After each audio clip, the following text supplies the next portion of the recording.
will take one at the back there. In the grey shirt.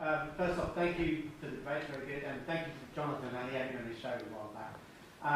I want to give a C.S. Lewis quote as well. So this is from The Problem of Pain. It's not an exact quote, but here was his argument that he used. He said, from the doctrine that God is good, we can confidently conclude that the suffering of animals is an illusion, because they cannot learn from their suffering and they don't deserve it. Unfortunately for Lewis, in the decades since, we've got very, very strong evidence that animals do suffer. And we also have evidence that they've been suffering for hundreds of millions of years before humans ever existed. Also, to reference the slaughter of the Canaanites, we think of the Amalekites. The Hebrews were ordered to kill not just the humans, but also their animals. So it seems like there's a real problem here of animal pain. It looks like God is commanding it in the slaughter, and also he allows it for hundreds of millions of years. And C.S. Lewis, if we use his logic, we should follow it through and say, well, there can't be a perfectly good God, because he wouldn't know. Super brief answer to that, since you've got quite a few questions. Absolutely. On the slaughter of the Amalekites and the Canaanites, etc., just very briefly, there's a lot that can be said on this. I recommend Paul Copan's book, It's God a Moral Monster, as well as Did God Really Command Genocide by Paul Copan and Matthew Flanagan. Very briefly, one thing that's often overlooked on that is that in Exodus 23, there is actually an evacuation of the Canaanites from their land. You can read it for yourself. God sends hornets and angels before the people of Israel to drive out most of the Canaanites, so their numbers are actually substantially depleted. On the issue of animal suffering, that's a difficult question. There's a number of responses that have been offered to that.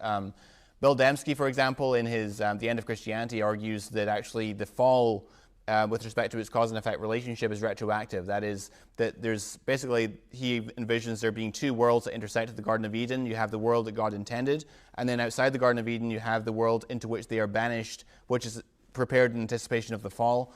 On the problem of suffering, going on a bit, do you want me to take another? Do you want me to wind up, or? I just have something to say on this as well. I have to disagree with you here. I don't think it is a difficult question. C.S. Lewis, you'll notice, ladies and gentlemen, is very good at posing dichotomies and questions, but absolutely awful at answering them. He says, look, you've got a choice. Jesus is either a moral monster, the son of the devil, and a madman, or he's the literal son of God.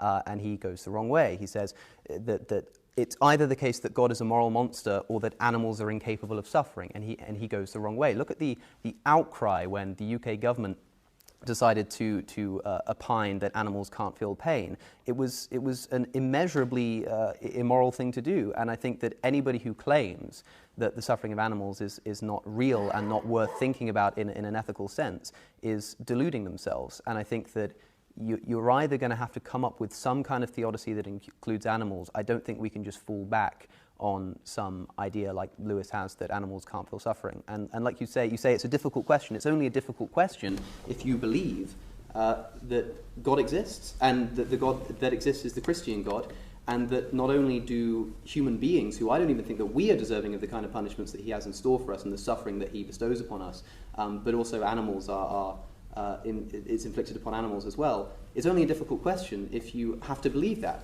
I can just say it's a very simple question. Animals do feel pain, and that's a bad thing.